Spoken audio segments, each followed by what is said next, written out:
Today I'll be breaking down the game between Denmark and Georgia on the 27th of February 2026. It is a World Cup qualifiers game, so it's pretty important. So let's get straight into it. Right here we're gonna get a down screen. The guy getting the screen is the primary ball handler for Georgia. He's very skilled in offense, he's a great scorer, and also a pretty good playmaker too. He can shoot the ball, he can do lots of stuff. So understandably, the defense is trying to top block him pretty aggressively. As he's top blocking, he's trying to cheat the screen, trying to go over before the guy trying to get the ball does it. So the offender, he reads the situation, and because he's been top blocked this aggressively, he goes over the screen the opposite way, gets into space in the middle of the floor, and when you get the ball in this position, the defense will always kind of break down because you're a threat and his primary defender is trailing, which means, of course, somebody has to help, which means there's an open guy. As we see right here, we got a 2-on-3 situation, so we got both of the corners open. First of all, the guy on the strong side corner, he's wide open because his man had to help, and the guy on the weak side corner, his man is ball watching with his back turned towards him, so both of these cuts are great, and it ends up being a bucket. Good pump fake too. And we see again, the Georgia defense are very aggressive, and the ball handler for Denmark currently, he's very quick. Understandably, the defense tries to cheat the screen once again to beat him to a spot. He reads this and he instead denies the screen and does the drive. Great swings right here. Great pump fake. When you pump fake, you need both of your feet on the ground. You can't pump fake in this position currently. He didn't do that. That's great. But you have to make it look like a shot. That's why it's a fake. But after the fake, it's a great idea to do what's called a negative step to accelerate even quicker than you would otherwise. Just bring your foot backwards and you can then explode off that foot. Important that you release the ball before you pick up the other foot, or else that's a trouble. A lot of people get caught on that. What I want you guys to see here, what I want to break down is, look at how much space is between him and Adam Andersen. Usually this is just an open pass. There's a reason why he's this far away from the three-point line, is to get the ball without any trouble, but Reed is crazy athletic and he's got good instincts, so he rushes up, pokes the ball, and he gets away with it, and he attempts the dunk. Okay, here, a couple things I want you to notice. First thing is, because Georgia are so aggressive on defense, Denmark has had to adapt, and one thing they did was, when bringing the ball up, he's gonna set like it's not technically not a screen, but it is kind of a screen. Like, you're blocking the defender. That's something a lot of teams do. Down the court, if the defense is full court pressing, as the big, you just kind of run besides the guy guarding the ball, so he can't really get by you. But you don't set the screen because that would be a moving screen. You see it right here. He just kind of just blocks him out the way. Second thing, the defense, great defense, great intensity, especially number 11. I can't pronounce his name, but he was like all game. He was just pressing up, constant energy, fighting all the time. This would drive me mad if I was the ball handler. This sucks. A good thing Tobias Jensen does, one of the great talents from Denmark, but he makes sure his body is between the defender and the ball.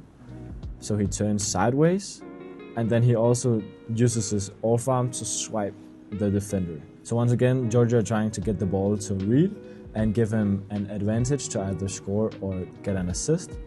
This time it's a stagger screen. He gets the open space, and he does a thing that's called putting your defender in jail, or you could also call it like a hostage dribble, but he got the ball, his man was trailing, so now he's in front of his man. One thing the hostage dribble does is allowing the rest of the offense to get in better positions. In general, a great thing to do, so you get a 5-on-4 situation. This time the roll doesn't get there, but look at this footwork. So He's going back, retreat dribble. He goes back on his left foot, switches, like in an instant, like a couple of frames, to his right foot. Now his momentum is taking him to the left. Therefore, the defender is also moving that way. And then he plants his left foot to change directions and just completely get by the defender. And also, now he elevates. The defender was trailing, which means he's coming from behind, running, and he's jumping. His body is kind of out of control. So instead of just taking it up and trying to make a layup on an athletic defender, he decelerates and he creates space by not jumping as far as the defender thought he would. Okay, first of all, he does a great job of backing his man down. And Shingelia, he's so good in the paint. So to limit his options in the paint and his scoring in the paint, they began doubling him, which means there's a guy open. So when the offense is that good, you kind of have to sacrifice others. He finds the good pass, open pass. And this time it's a miss, sometimes it's a make. That's how it is with shooters. Okay, up the court, he beats his man. Now it's a 2-on-1. Right, he's gonna pass it just after this frame. Personally, I would wait maybe a dribble or two more to read who the defender chooses to guard now that it's a 2-on-1 in transition. So I would pass it a little later, but he passes it now, that's fine. And then Kevin Larsen, he catches the ball. He's still like a half step in front of his man. Open driving lane. He can draw the help, do all kinds of good stuff on offense, but instead he catches it and he just stops. This is I don't like this. This is taking an advantage and just throwing it out the window. He does, fortunately, make it up for himself with this great baseline spin and the dump off. Okay, here, one of the things I love most about Adam Hill Andersen is his control of the game and his playmaking. Denmark has had a very difficult quarter falling behind, so they've had a lot of possessions that led to nothing, that were kind of hurried and stuff like that.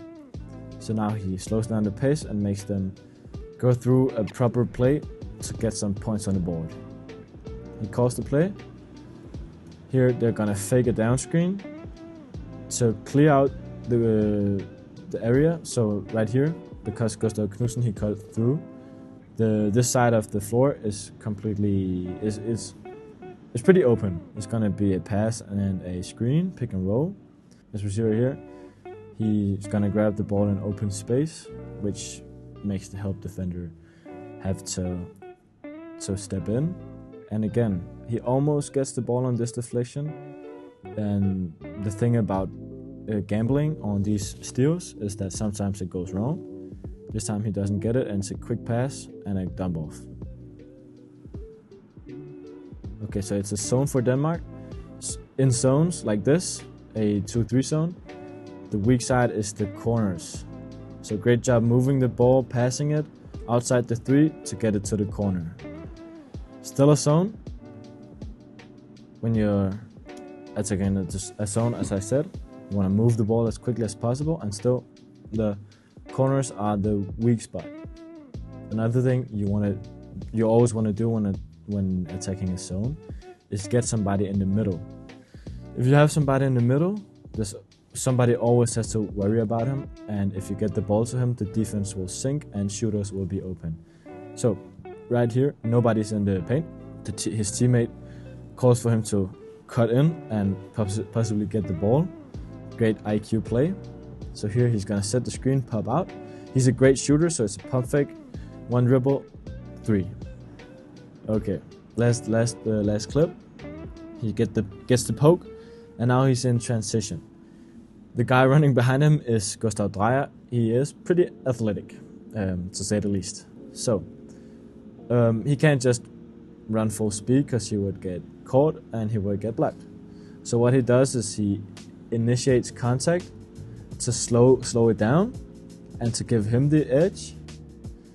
and again initiates contact again and uses the rim as protection to get delay. That's all I had for you today. I hope you enjoyed the video, and as always, leave a comment if you have anything you want me to break down. Peace out.